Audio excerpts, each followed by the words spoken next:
Os generais voltaram para os quartéis. A democracia estava de volta. O povo podia votar. Mas a liberdade chegou com um gosto amargo. Os militares não deixaram apenas um país ferido, deixaram um país falido. A bomba relógio da dívida externa finalmente explodiu. O nome da explosão? Hiperinflação. Bem-vindos aos anos 80, a década perdida.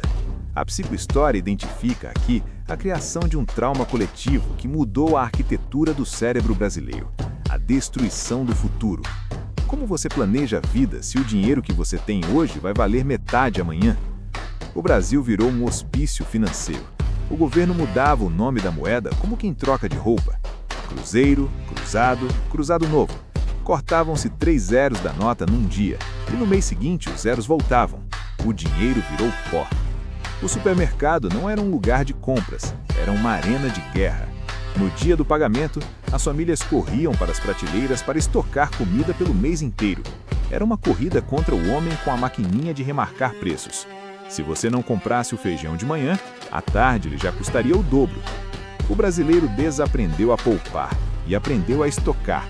A ansiedade virou a nossa moeda oficial.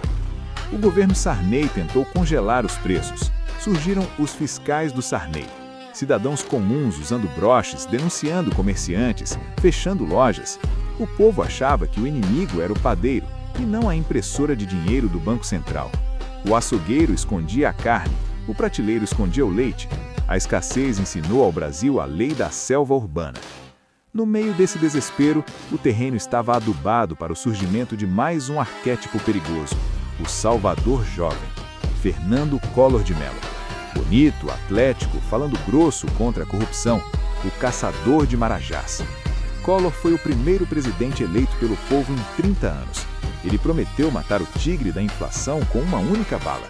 Mas a bala foi disparada contra a cabeça do próprio povo. 16 de março de 1990, o dia que o Brasil parou.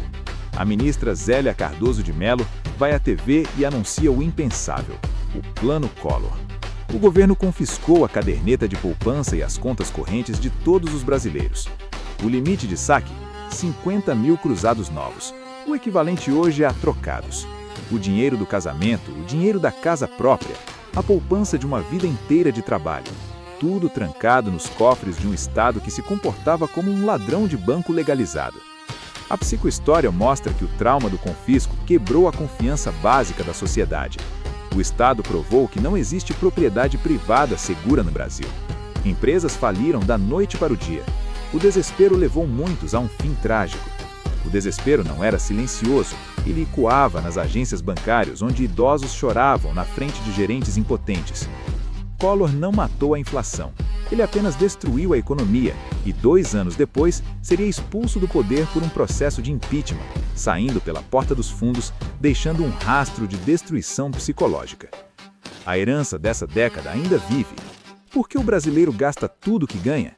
Por que preferimos o consumo imediato ao investimento longo? Porque lá no fundo, o nosso subconsciente ainda ouve o barulho da maquininha de remarcar preços. Nós aprendemos da pior forma que no Brasil, o amanhã é uma armadilha. O país estava em ruínas. Ninguém mais acreditava em políticos, em planos mágicos ou em moedas novas. O Brasil precisava de um plano real, de uma matemática fria que devolvesse a sanidade. No último episódio da nossa série, a invenção da estabilidade, o plano real, a ilusão do poder de compra e o padrão que continua a se repetir. Inscreva-se no canal O Padrão, entenda o seu passado ou seja refém dele para sempre.